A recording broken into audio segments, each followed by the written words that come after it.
Hello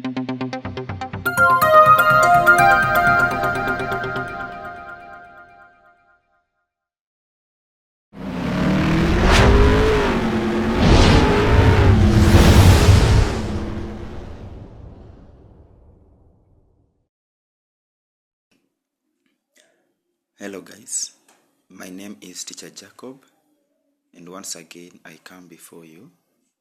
At this moment, I want to talk about communication. This topic is going to help learners from grade 5, grade 6 onwards, because it is a very important topic to engage learners with. So, communication. Communication is a very important aspect as far as peace is concerned, as far as growth and development is concerned. All of us, we have heard the story from the Holy Book, the Bible, that the Tower of Babel was brought down because of people could not agree, people could not understand one another, because there was a challenge in communication, because God came and brought confusion in their communication. So they could not communicate, and so they could not continue to build the tower because of a language barrier. There was a language barrier.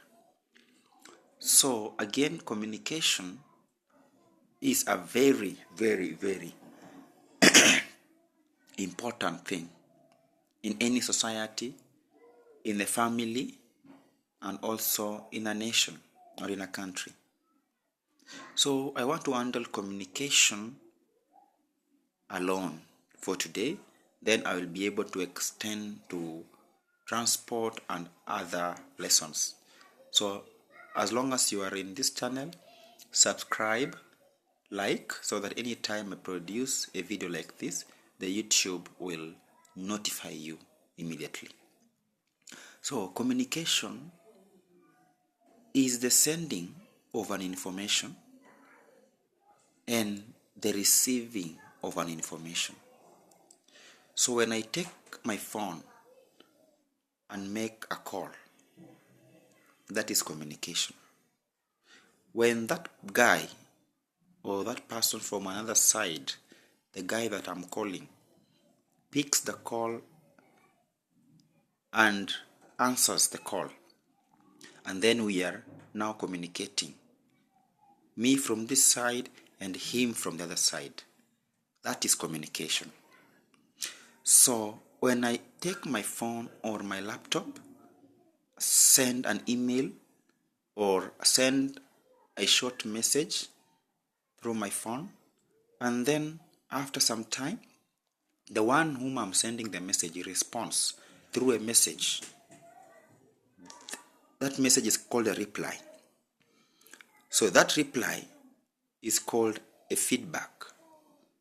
So in communication, there are factors to consider. The first factor is the feedback. The second factor is the messenger. The third factor is the medium. The fourth factor is the message. So when I give a message and someone replies, then we can say communication have happened there.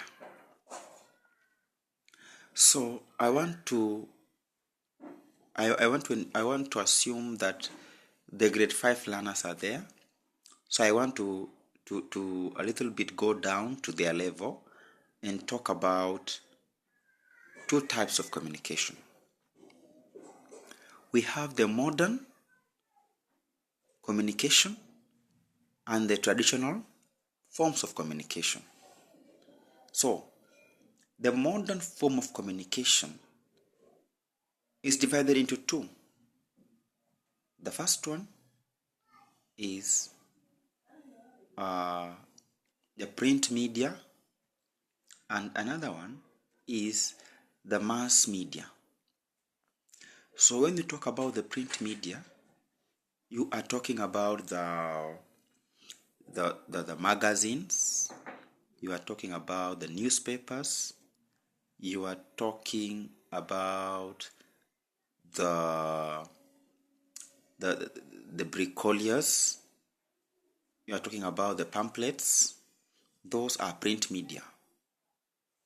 When you talk about the mass media, you are talking about the radios, you are talking about the internet, you are talking about the televisions, you're talking about the use of poster. The posters still exist. Those are examples of mass media.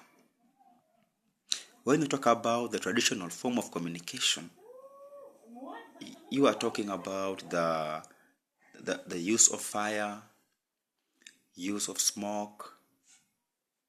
We also have the use of twigs, the leaves. You also have the use of drums, the use of horns, the whistling, the wailing, the ululation, and so on and so forth. Now, those are just examples. Now, let's talk about now the advantages of communication. So the first advantage is that it brings understanding, it fosters development and growth, it brings unity. You see that? It also leads to solving conflicts and bringing resolution in our society. So I hope you have enjoyed the video, and it has been very short.